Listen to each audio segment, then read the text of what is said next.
Bom dia, boa tarde, boa noite para quem estiver assistindo o nosso podcast Ciência na Cidade. Sejam bem-vindos. Hoje a gente está aqui com uma turma boa, danada de boa, né?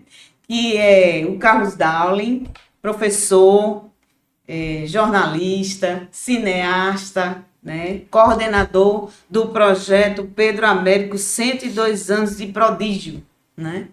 E também a gente está aqui com o Vinícius, técnico em engenharia de software, um grande amigo nosso também que está engajado aí nesse projeto. Esse projeto ele é uma parceria da SESTEC, Novatec, né, UFB, então tem todo esse engajamento aí social. Na verdade, o Ciência na Cidade, ele surgiu com um objetivo, para vocês que estão aqui, assim, só para a gente se situar um pouquinho, para trazer um pouco das parcerias que a SESTEC tinha e que ninguém conhecia, né? Na verdade, a gente não sabia quais eram os projetos, o que era que estava acontecendo, o que tinha, o que não tinha. E aí surgiu essa ideia junto com o Guido e o professor Davi, juntamente para a gente trazer trazer as pessoas aqui para Uma prestação de contas bem-humorada, no também, né, formato mais legal. leve, e as pessoas conhecerem também. A gente está aqui também com o professor Marcílio, doutor Marcílio, né, Onofre, diretor de composição musical, coordenador do Laboratório de Composição, premiado, uma professor premiado aí, conhecido nosso também, pessoal. Eu estou dizendo que eu estou aqui só rodeado de gente boa, a menorzinha que tem aqui sou eu, o resto é o pessoal bem qualificado. Gente, é um prazer enorme ter vocês aqui. Prazer estar aqui sabe? também. É um prazer grande. Mas aí vamos começar já falando do projeto. Carlos, qual o objetivo desse projeto? Como começou a história aí? Conta do início, como foi a ideia. Eu acho que já era uma ideia que já rondava a cabeça das pessoas que propuseram esse edital que está sendo feito pelo. Primeiro, agradecer também o convite, vai ser uma ótima oportunidade de a gente explicar um pouco melhor como estamos com o projeto atualmente. Agradecer muito a CCTech pelo convite, por estar abrindo esse espaço para a gente. E aí eu acho que era um projeto que já existia há algum tempo e que era basicamente utilizar essas novas tecnologias digitais de imersão e interação, a exemplo dos grandes exposições que vem acontecendo já há vários anos, para tratar do grande personagem nosso, né, paraibano de Areia, Pedro Américo. Então, acho que foi uma ótima oportunidade, logo que a Inovatec surgiu como essa agência, né, de dinamização e articulação dos projetos que têm essa relação da ciência, da tecnologia com as artes e com a cultura. Então, foi uma ótima oportunidade de juntarmos esse desejo que já estava, acho que, rondando há alguns anos. Esse modelo que vem sendo utilizado para grandes expoentes das artes visuais, da pintura, a exemplo de nomes conhecidíssimos como Van Gogh e Monet, Frida Kahlo. E aí pensamos em como trazer também, incorporarmos a Paraíba nesse novo tipo de movimento, essa tipologia de utilizar essas artes de programação, animação e mapeamento e interatividade para apresentarmos e pensarmos um projeto à altura da grandeza do Pedro Américo, né? E ao mesmo tempo... Só interrompendo, e a principal coisa que era a preocupação de Carlinhos desde o começo, era que fosse uma coisa que fosse uma experiência. Não era você sentar na frente de uma tela muda, que tem um quadradinho explicativo ali embaixo, e te vira. A gente queria, e a principal preocupação, principalmente do núcleo de roteiro, era mostrar a grandeza do personagem. Porque se você pensar que era um personagem nordestino, que ganhou o mundo, do interior da Paraíba, foi um dos professores top da Escola de Belas Artes Brasileira, é muita coisa, além só do trabalho dele, que era muito bom, né? A história de vida também, nós estamos na fase agora já de vamos fazer a prova de conceito e testar o protótipo. Logo a gente vai explicar um Sim, pouquinho melhor. sim, Mas antes tivemos toda a parte de pesquisa, roteirização, que foi quando o professor Silvano também participou. sim. Toda a equipe de roteiro, com o Rodrigo e Paulo Roberto, né, que nós fizemos esse trabalho, que era pensando em como criar uma linha narrativa que apresentasse essa personagem tão fantástica, encantadora, e que tem essa relação com a Paraíba, com o interior da Paraíba, e que tem essa projeção internacional, seja em Paris ou em Florença, e também até nesse processo acabamos conhecendo também a relação que ele tinha com Marrocos, por exemplo, que tem até algumas questões como se apresenta em parte da sua obra. Então, assim como o Vinícius comentou, foi muito importante pensarmos em como irmos para além de uma lógica de uma apresentação museológica tradicional, óbvio que sempre preocupados com o rigor histórico, mas pensando em como prepararmos um espetáculo de imersão, imersivo e interativo para fazer, além que transformar e criar uma experiência que, além de estar à altura da obra de Pedro Américo, também sirva para apresentar a novas gerações, e mesmo para quem já conhece, mas através desses novos Sim. mecanismos possibilitados pela arte digital. E no momento, assim, o projeto está em que pé? Como é que ele está agora? Só para comentar, inicialmente se pensava em fazer uma exposição maior, Sim, exposição completa, mas como o edital foi pensado, e pelo valor como foi colocado, é, vimos que só era possível fazer um protótipo para logo fazer o projeto, para captar recursos para fazer o projeto maior, que era um projeto muito mais caro do que o valor que estava que foi disponibilizado de R$ 200 mil.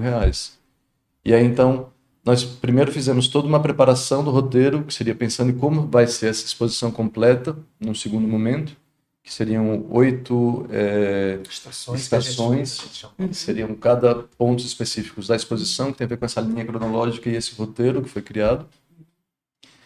E aí, nesse momento agora, nós estamos finalizando a preparação do protótipo, que é a estação 7, que seria já no momento do final da exposição, de quando a exposição ficar completa, momento ápice assim, da experiência. sim. E estamos nesse momento terminando a parte da programação a programação, a animação e o render, né, de fazer essa preparação. E logo também já temos as primeiras camadas sonoras preparadas e estamos esperando essa parte da renderização ficar pronta para depois, no próximo passo, vamos fazer um teste agora em fevereiro.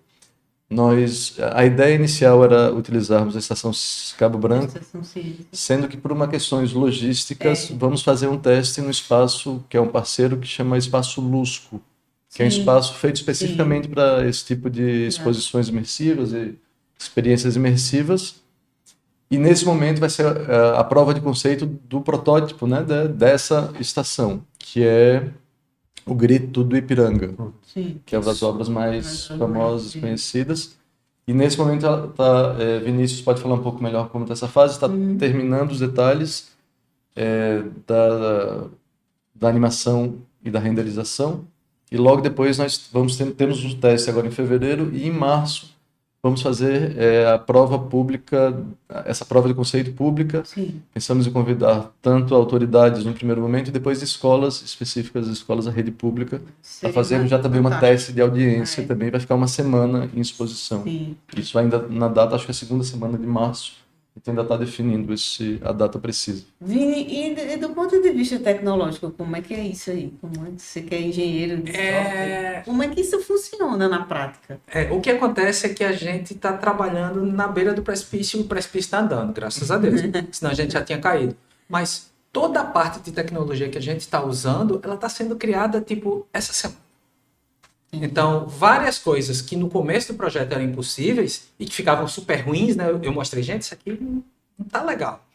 Mas aí, sei lá, questão de semanas, o povo fala que a IA para vídeo e para imagem, Isso agora. ela tá andando há anos de cachorro. Cada um ano é 7, né? Então, a coisa evoluiu muito rápido. Mas, por exemplo, no começo a gente sofria muito com consistência. Então, nunca conseguia, em 2 imagens, Pedro Américo tá com a mesma cara.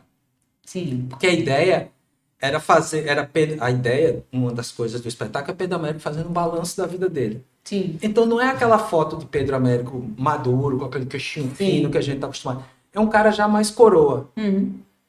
E isso não ficava constante de jeito nenhum.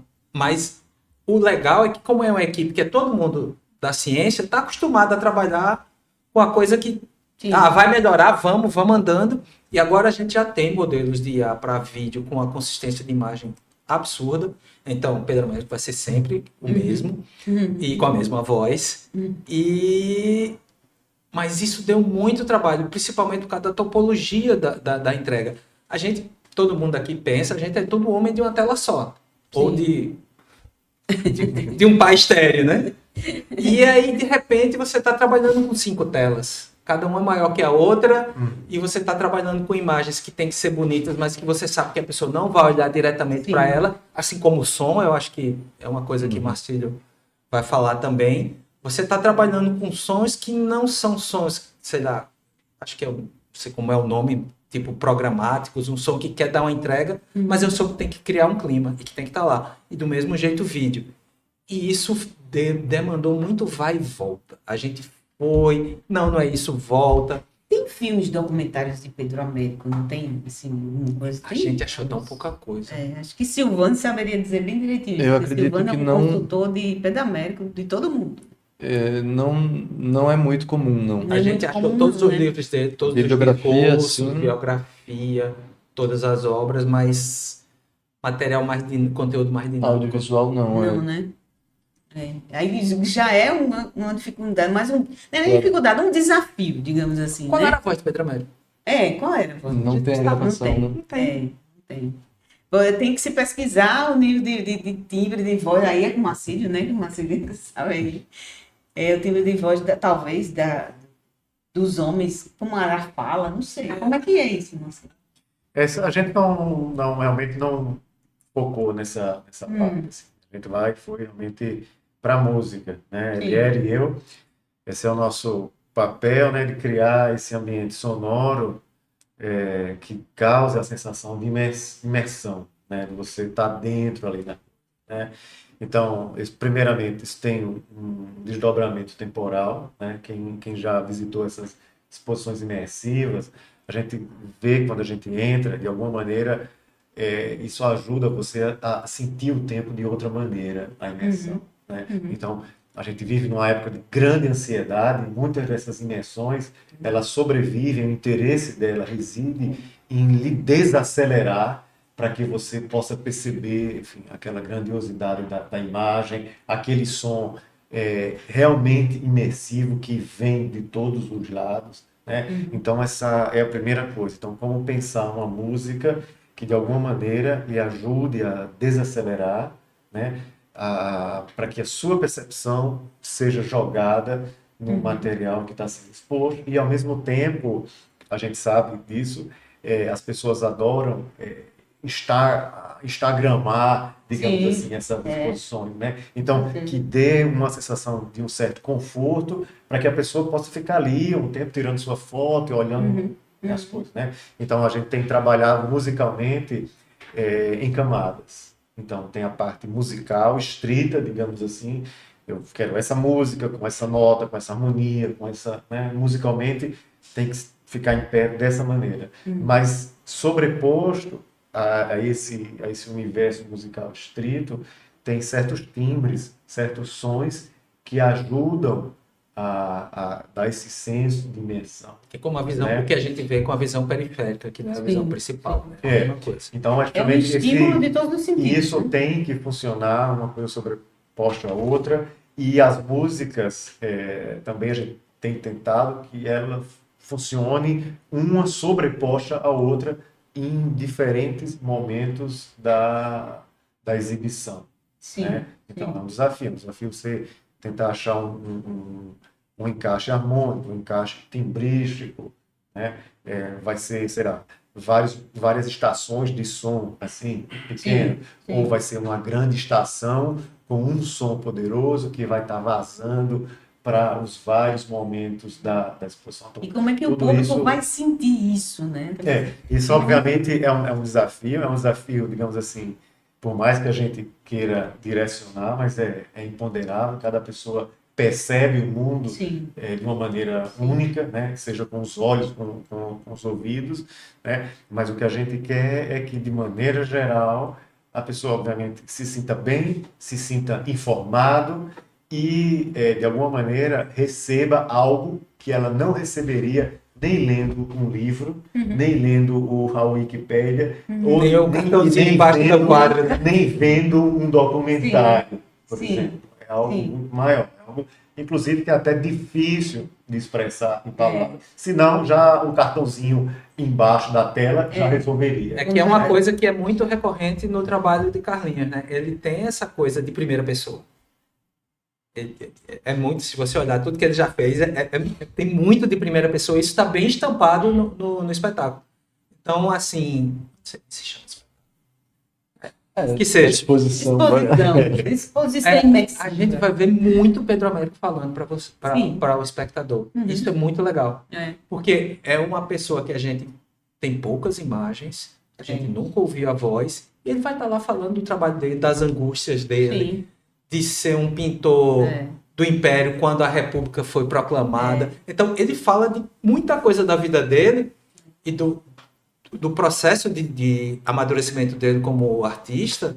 Isso está muito presente. Isso é muito legal. Você sai quase brother de Pedro Américo, sim. entendeu? Isso, não sei se era o pensado quando vocês criaram o roteiro. É importante a gente até assim, explicar para o público, né, assim, quem foi Pedro Américo, né? Pedro Américo é um pintor paraibano, nascido em Areia, foi morar em Firenze, né? Morou muito tempo em Firenze e detentor de telas. Eu estava até conversando com o Marcelo antes de vocês chegarem aqui, a gente tentando descobrir a época dele, né? Se ele era um romancista, ensaísta, né?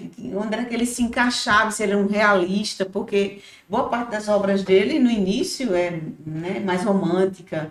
Marcílio eu acho que é romântico, mas é quando ele tem aquela tela, que ele pinta o Tiradentes esquartejado, ali é de um realismo, né? Fantástico, né? Eu acho que ele representa muito esse momento de transição, assim como Vinícius bem comentou, desse Brasil que estava se moldando, Sim. que estava se transformando de um império na república, e ele era um dos pintores preferidos do imperador, e ao mesmo tempo ele tinha interesses Sim. e inclinações republicanas, tanto pela experiência dele na França, né, que tinha recém passado pela Revolução, tinha passado algumas décadas pela Revolução Francesa, que vai ser uma grande referência também para o Brasil, né, deixar de ser império e passar a ser república. Sim. E isso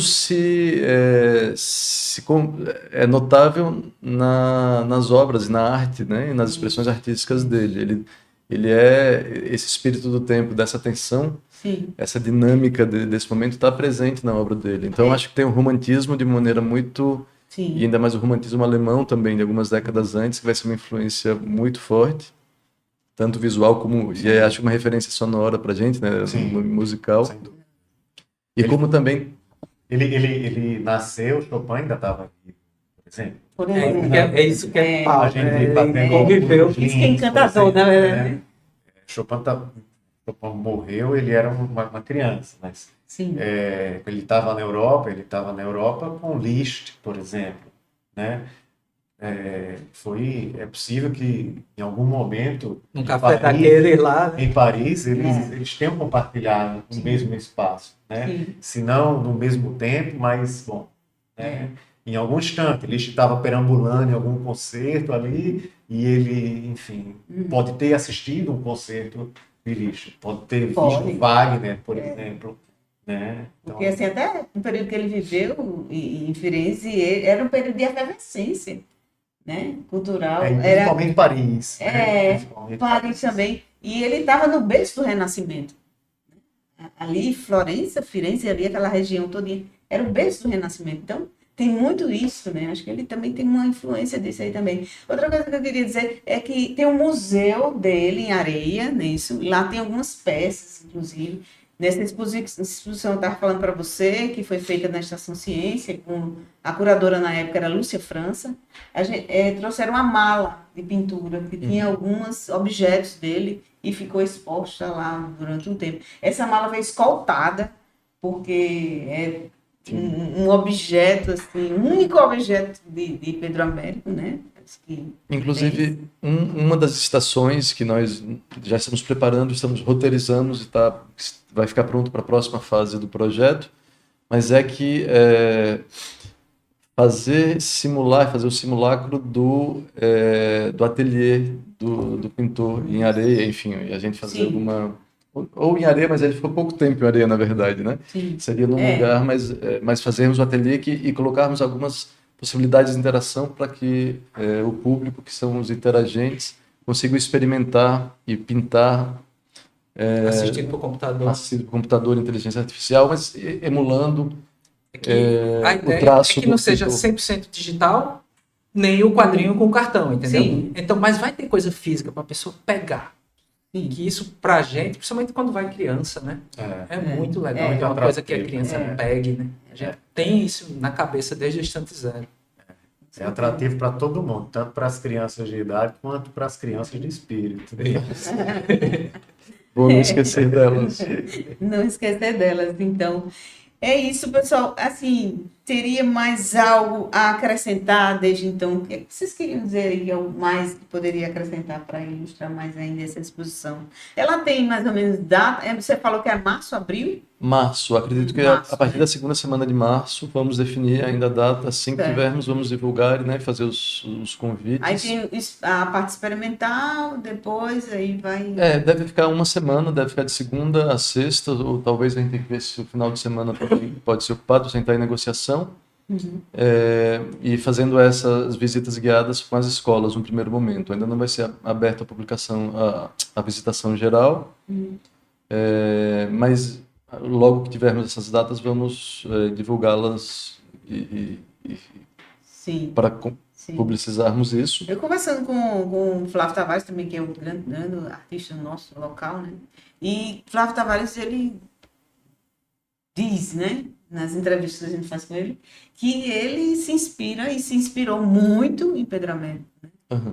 E estudou muito Pedro Américo nas pinturas, a forma, o traço, Ele é caneta. a sombra. As questões das grandes dimensões da tela, né? Tem Sim, a obra dele que está na própria Estação Cabo Branco, isso, que é isso.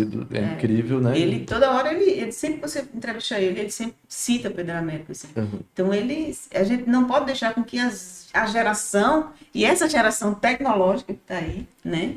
Dos filhos de vocês, Tem dos filhos de outra todo coisa mundo. importante que foi colocada pelo próprio Guido, quando fizemos uma primeira apresentação, na verdade, um primeiro relatório do projeto, era também, num segundo momento, vamos ser tanto a ampliar, né, e conseguir financiamento para as outras fases da exposição, ampliá-la, e também de fazer uma virtualização da experiência, também através de óculos de realidade virtual. Então, seria uma maneira também de conseguir compartilhar essa experiência para mesmo quem não puder ir fisicamente para a exposição, poder, através da tecnologia de realidade virtual, Sim. também ter a experiência de um museu virtual. Então, também é algo que estamos pensando também como próximas entregas, né?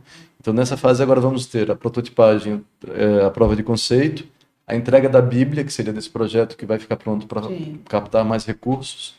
E aí espero que em breve tenhamos a exposição completa também. Espero prometer um livro, né? Alguém prometeu editar um livro, que eu também estou Também, eu acho que estou na fé que isso faz.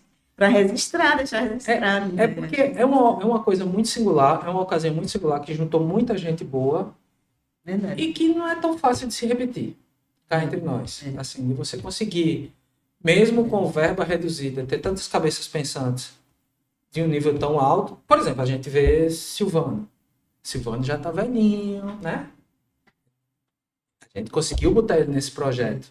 Quando é que a gente vai ter outra chance dessa, entendeu? É uma coisa que a gente... E ele é um estudioso de Pedro Américo. Muito, é um especialista. Dos Cada maiores, reunião que ele estava era uma aula. as reuniões duravam até 2 horas. A gente tem que gravar. Porque a gente não sabe de nada, né? Era sempre isso.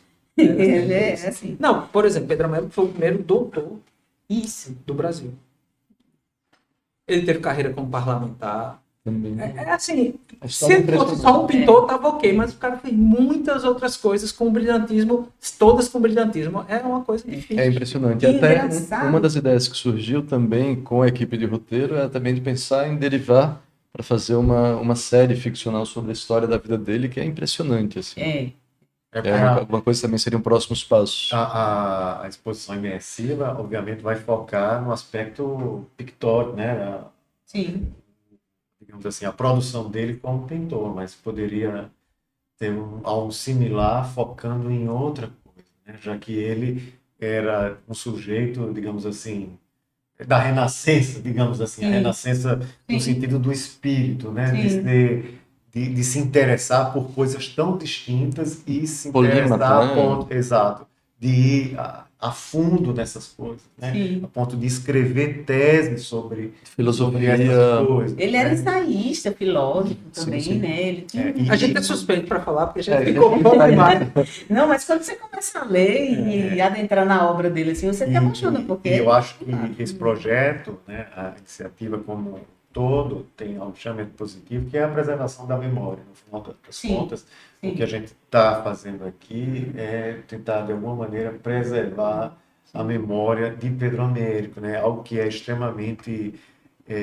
por si só já seria uma iniciativa louvável, Sim, né, em um contexto macro que a gente vive, muitas vezes de apagamento histórico dessas figuras assim importantes, né, de não preservar justamente a memória daqueles que fizeram, morreu, ali acabou. Acabou. A obra, É. enfim, se perde muitas vezes, né, se a família não tem um cuidado, ou não tem gente que tem cuidado. Então, isso aqui, de alguma maneira, está preservando com as ferramentas, digamos assim, de hoje, né? Utilizando recursos de IA, utilizando Sim. recursos visuais que são super atrativos, né?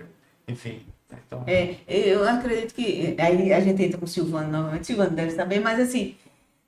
Não tem a origem da família dele. Tem alguém... Ele, não sei, ele deve... A genealogia dessa árvore, dessa família do Pedro Américo, né? A gente pesquisou um pouco, mas eu lembro que ele relatava de um musicista, talvez, um irmão dele que era Também, músico, né? E tem algumas referências assim, mas acho que também não, Sim. não focamos tanto nessa E a parte. principal coisa que a gente tem no projeto é a gente não desvaloriza por ele ser de uma escola que já passou. Lógico. Sim. Hoje a gente tem o que é legal em artes plásticas. E a gente tenta fazer que as pessoas entendam que mesmo que pareça ultrapassado o que ele fez, na época não era. Não é. Então você não pode perder, porque hoje a modinha é isso, aquilo ali é ultrapassado. Não, aquilo ali foi o ápice enquanto ele estava fazendo, entendeu? Então a gente tenta dar que a pessoa entenda, é uma arte, a arte figurativa já passou? Não, mas na época não tinha passado. Então a gente quer que a pessoa entenda o valor do tempo. Né? Influencia ainda até hoje, né? Sim. Não, e Muita coisa que influencia. mesmo se imagine, se tivesse passado, a gente tem vários exemplos assim na história da música, né? Você realmente bater o pé, não ir com a modinha, se manter escrevendo aquilo que você realmente quer, ou pintando aquilo que você realmente quer, sem se preocupar na inserção daquilo em um determinado contexto crítico. Porque isso aqui é demodé, isso aqui já é ultrapassado. Então isso requer coragem, né? Sem dúvida. Eu não sei se Requer é, uma eu não convicção. sei se é verdade, mas ele também foi assim um dos primeiros muralistas, né? Porque as telas dele eram verdadeiros murais. E não. A própria Batalha do Havaí tem quantos metros por tantos metros? As dimensões são As impressionantes. dimensões são Quatro, gigantescas, coisa né? gigantesca. Assim, e era muito característico. Aí eu acho que aí ele pegou a influência na Itália mesmo, porque na Itália, no período do Renascimento, tinha muito essa coisa dos muralistas naquela região ali, né? Você entra no próprio Museu do Prado, na Espanha mesmo, você vê também, né? Vários murais e tal. E tudo desse período em que, né, ele figurou por ali com aquelas criaturas, né? E, assim, eu acho que disso aí o mais difícil, não sei, posso estar errada, assim, mas comungar essas ideias, artes plásticas, música, dá Assim, tipo assim, não, isso aqui não dá. Como é A que gente é? consegue não brigar, né? Como é que Isso. Eu Como acho é que é vocês uma conseguem cada construção, um? é uma Tá sem construção de confiança. Né? De aprendizado também, Artisticamente, né? trabalhos conjuntos, assim, a 4, Sim. 6, 8, né, 10 mãos, é basicamente você confiar no trabalho de um determinado núcleo, né, tentar de alguma maneira potencializar Ser certas aberto ideias a, que ser estão aberto à ali. contribuição, né? Exato, exato. É. E, enfim, saber o que vai sair dali, muitas vezes, não é que eu quero, ou que ele quer, mas é uma outra pessoa, né? Uma persona, digamos assim, que é criada num processo da E talvez interação essa de um seja com os a outros. grande contribuição desse projeto, é isso. Você conseguir uma multidisciplinaridade absurda e que o negócio fique em pé. É. Isso pra gente. Acho que é essa amálgama mesmo, né? De tantos polos e pulsões de criação para se e organizar isso, né? E deixá-lo em pé e consistente. Eu acho que isso vai ser essa grande experiência que vocês vão ver agora em março. Então, vamos esperar, estamos todos ansiosos. Então, quando tiver na próxima etapa, vocês vêm aqui novamente. Aí, dessa vez, a gente convida Silvano, né? Porque aí Silvano vai dar uma aula para a gente de pedamento. Pronto, vamos ter Porque mais ele uma sabe hora de podcast. muito, não é isso? Aí a gente vai ter mais uma aula de podcast. Do ponto de vista tecnológico, o que é que temos, além da IA, né? Que você falou muito bem aí da IA. É difícil, porque toda hora está evoluindo esse negócio. Né? Mas evolui pra bom. Pra bom. O conceito de aprendizado de máquina, né? Isso que Exatamente. A grande vantagem é que os modelos estão ficando cada vez mais sofisticados. Sim. O ruim é que quando você tem mais possibilidade, você começa a usar mais. E aí chega uma hora que você fala, não vou mexer mais, a gente vai fechar isso aqui e depois a gente explora os novos caminhos que estão aparecendo. Eu acho que todo mundo passou, né? Então, mesma coisa. Mas é impressionante o quanto as coisas estão evoluindo a passos largos. É absurdo. Se leva muito em consideração, quando, eu não sei, pensa né?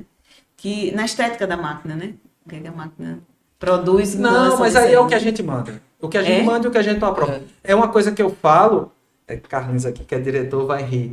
Olha, você trabalhar com modelo de IA, o pior ator que você já trabalhou na vida ainda é melhor do que você ficar comandando o modelo de IA, porque ele faz o que quer, ele é temperamental, ele quando cai numa vala de um formato, que nem ator quando pega aquele caco de voz que você não consegue tirar dele, sabe? Ele tem que você tem que resetar e começar de novo.